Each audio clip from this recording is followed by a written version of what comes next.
Good morning, viewers, and welcome to today's now streaming program. It has indeed been a heavy downpour here in the federal capital. The 2nd of July is celebrated worldwide as the World Sports Journalists Day. The World Sports Journalists Day is a day set aside to honor those who bring sports stories to life. And from us at ACNNTV, we want to say a big congratulations to all sport journalists doing great out there and bringing us top moments in the world of sports. We will be marking this celebration by looking at some questions alongside the national trending stories for today. I am Godwin Ujiri, your anchor for today's show.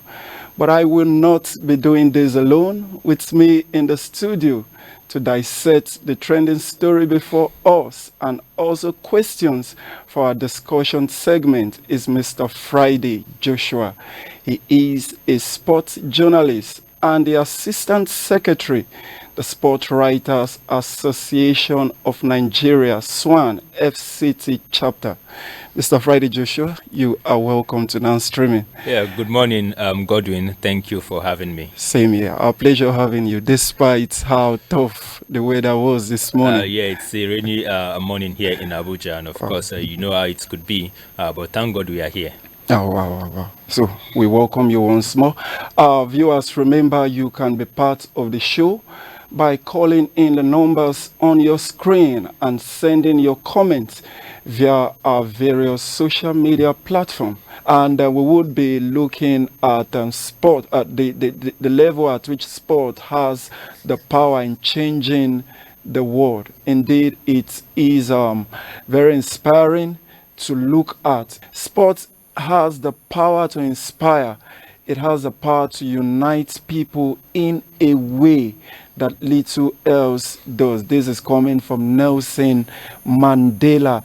Viewers, you're welcome. And we will be diving very quickly into the discussion segment. And today, like we said earlier, we are celebrating Sports Journalist Day.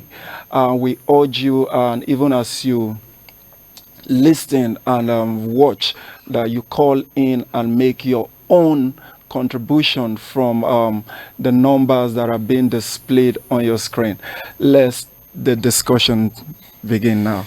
All right, Mr. Friday Joshua, you are the Assistant Secretary in the Sport Writers Association of Nigeria. That is really a big office.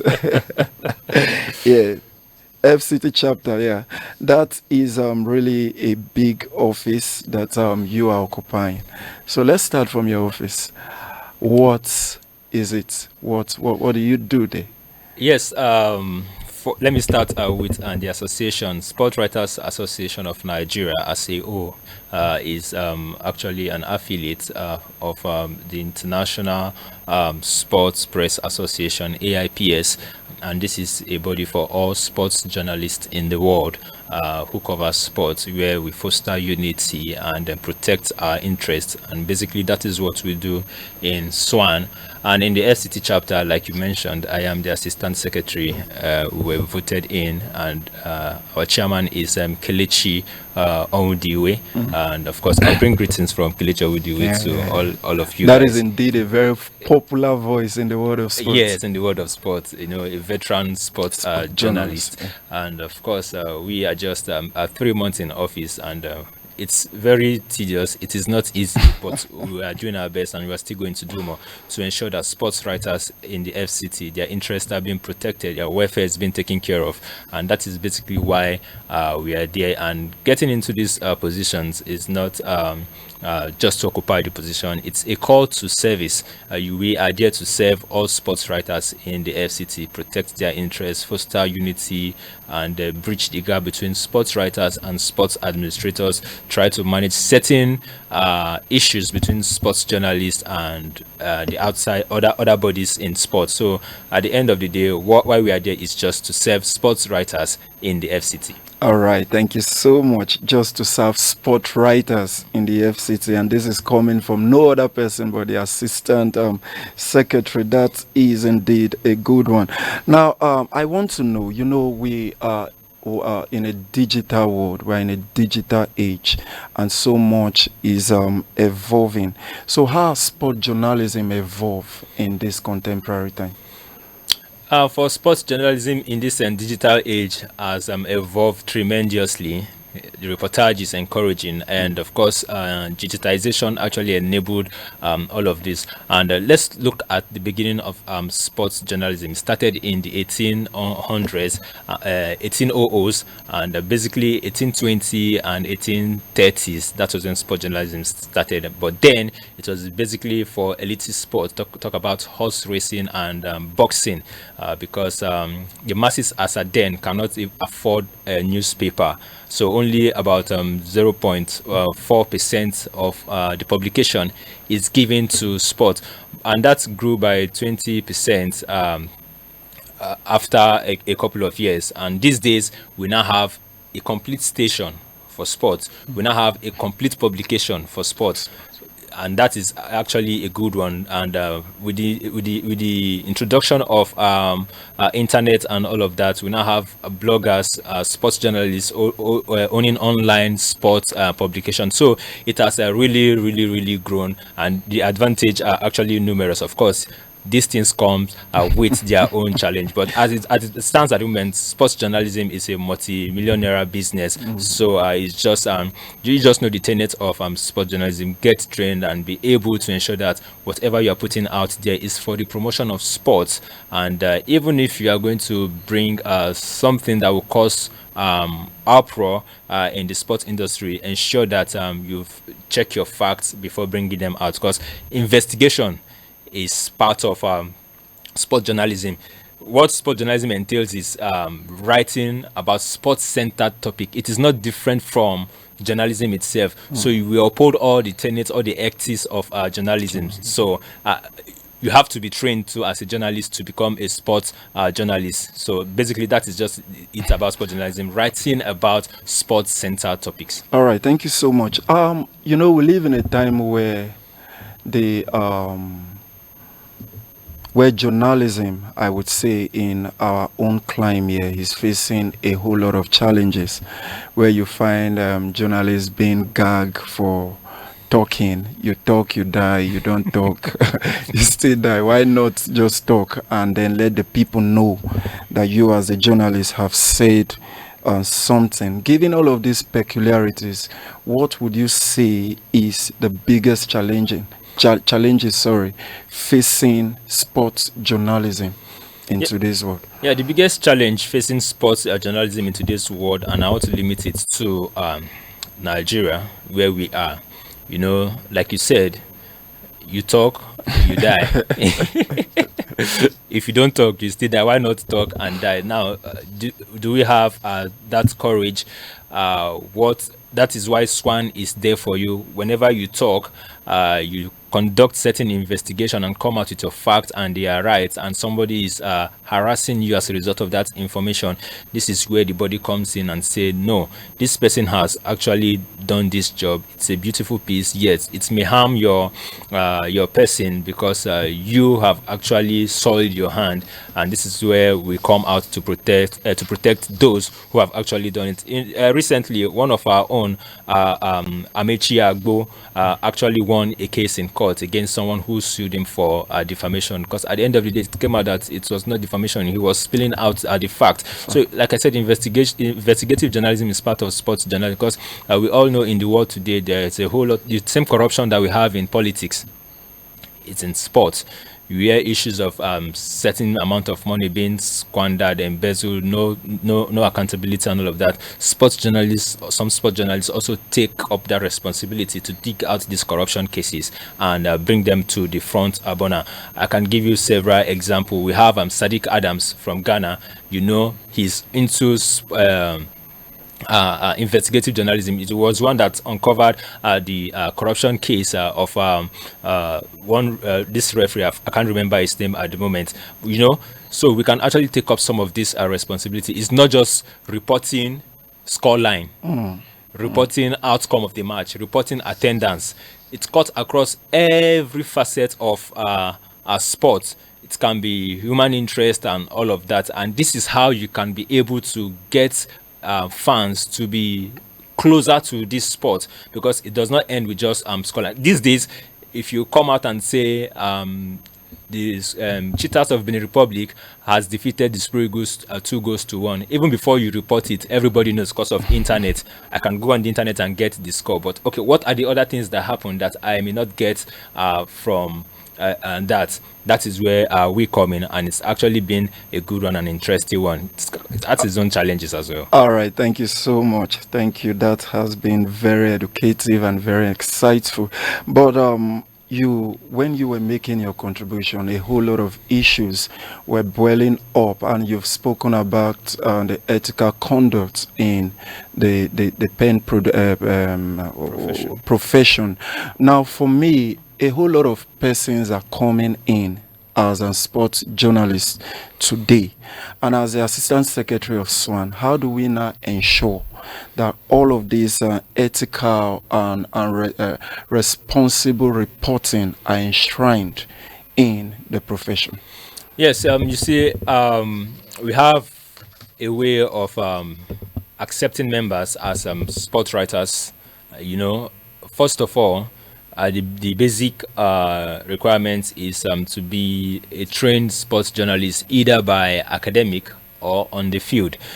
And also you must have a media house where you work with. Like I said, sport journalism has grown so big. We have a whole lot of people in sport journalism. You don't even have to become a trained journalist by academic to practice journalism as a whole. We have bloggers these days, and that is where the challenge comes in, where some people, just only them, they are the publisher, editor and reporter. You do a story and there's no editor to check that story, to fact check you, because sometimes when you write a piece, always give your piece to a second eye to look, because you may not be seeing what that second person has actually seen. That's true. So that is some of the challenges we have with sports journalism these days, where, let me point a typical example. We are all aware of the outburst of Victor Osimhen on Finidi George. Definitely. Now, for some people, they've actually, in their opinion, yes, Osimhen has done bad, no doubt, and they are saying, they come out to give a report that the NFF has banned Victor Osimhen. That never happened. That never happened. Now, these are the set of people I am talking about. You don't just come out to say things that are not, or things you feel should be done, and say it as if it has been done. So these are all of the challenges, because like I told you earlier, sports journalism upholds all the ethics of the general journalism. You have to be objective, you have to be fair, you have to fact check yourself, you have to attribute your sources and all of that. Because attribution of sources, Mr. A has done this to Mr. B. Where did it happen? Who gave you that information? You are supposed to, even if you cannot mention the name, from a reliable source in so organization. Of course, there are 1,000 or 1 million people working in that organization. So who are you going to point your hands to? So attribution gives your story authenticity. You don't just come out to say the NFF has done this, and that will amount to fake news. That will amount to fake news. So these are some of the challenges we have.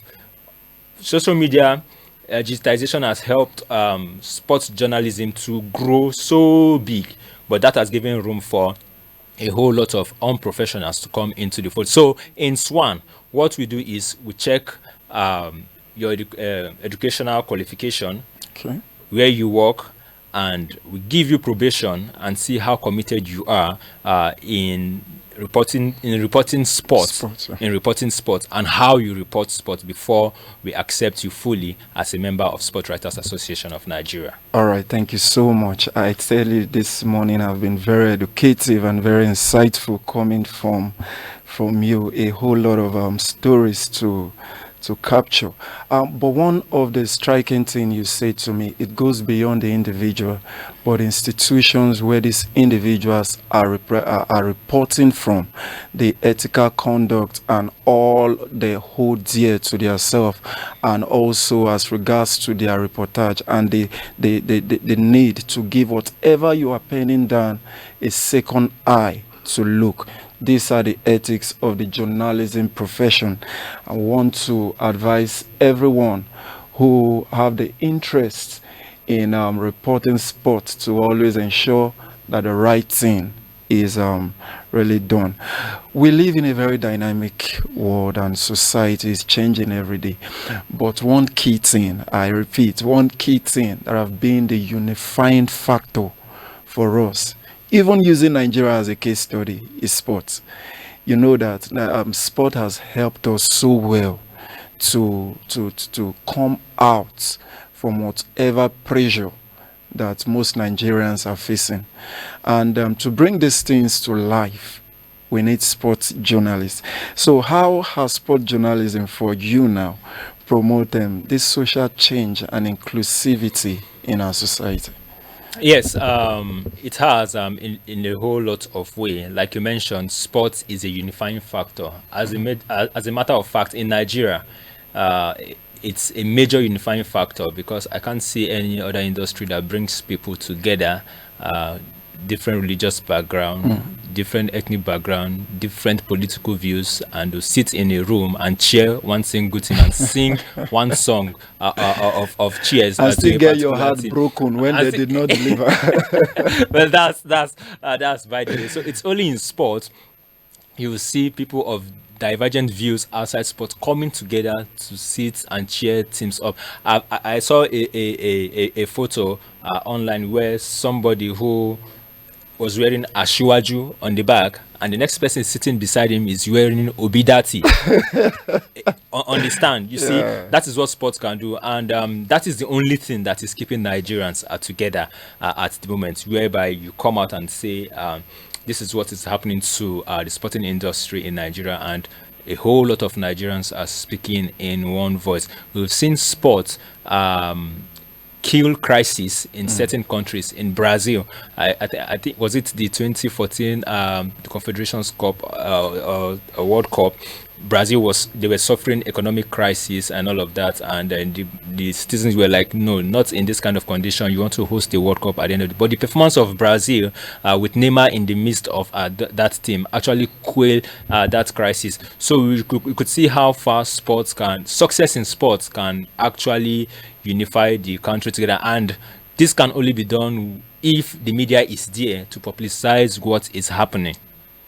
Now, for inclusivity, we tend to set agenda as sports journalists, where you get players from different parts of the world and bring them together, and it is the duty of the press to actually report some of these things and tell you how togetherness in this team is going to be good for the country at large. And it is in sports that you can travel from one state to another. The moment you say I'm going for this tournament, everybody just throw their gates open for you to come in. So sport has really been a tool for unification, and all of this will not be possible without those who are actually reporting it. And no wonder the AIPS, the International Sport Press Association, set aside this day to celebrate those that are making it happen, because at the end of the day, you celebrate these athletes, talk about this athlete, and you yourself, you're not being celebrated. All right, thank you so much. It's a whole lot. We are almost running out of time, but just to take one final thought, how can fake news in sport reportage be tackled? Simple. Fake news in sport reportage can be tackled by those who love sports reportage, who uphold the tenets of sports reportage, and who does not want sports reportage to be watered down, to be proactive. Break your stories before that person is going to bring a fake story, breaks his or hers. I'll still cite the Victor Siemens issue. why we had a whole lot of fake news saying that the NFF has banned Victor Osimhen was because after that outburst, there was no press release from the NFF. That is where I will fault the NFF. When this crisis come out, think outside the box. What could be the possible repercussion? What could be the idea of some people? Yes, we know people, a lot of people have said Victor Osimhen has done bad. He should be banned from the team. He should be sanctioned and all of that. As the body regulating football in the country, you should be the one to come out first to say, okay, we've listened to what has happened between Victor Osimhen and Finidi George. This is our stand, or this is our stand pending where we conclude investigation and take a decision. That way, anything that is coming outside that, everybody knows that, okay, the body responsible for the regulation of football in the country and to discipline players who or coaches has come out to say, okay, until so and so steps are taken, this is our decision for now. But by the time you keep quiet and you allow this fake information to filter into the airspace, it becomes control damage. At that moment, whatever you bring out may not go down well with a lot of people. They'll see it as, okay, this is what has actually happened. But because the reaction is negative from fans all over the world, that is why you are coming out to debunk what has already been said. So what we need is proactiveness, checking and sanctioning those who bring this fake news. Like I said, in Sports Writers Association, we know ourselves.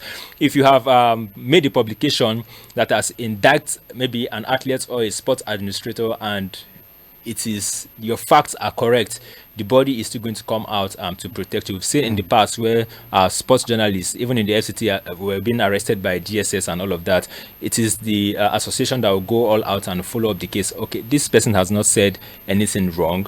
Yes, it may be negative for the person who made the story, but it is actually the truth. And in most cases, we've actually won these cases and even bring out these sports journalists out of those quagmire. All right, thank you so much to take in this morning. It has indeed been an insightful comment coming from our guest on the studio, Mr. Friday Joshua. But however, we've run out of time, but we cannot call the show close today without wishing one of our own, the person we call Comrade Abraham Soko, who is a sports analyst and also a political analyst, always coming in for us when the need arises. He's celebrating his birthday today. So, Comrade Abraham Soko, on behalf of the entire ACNN management and staff, we want to wish you a happy birthday celebration. It is our prayer that the good Lord would continue to bless you and keep you safe. Once again, we say happy birthday. So viewers, thank you so much. To our wonderful guests, we say thank you for all of your insightful contribution this morning. So we'll come your way again with other interesting topic. Same time, same station tomorrow. I am Godwin Ujiri. Bye for now.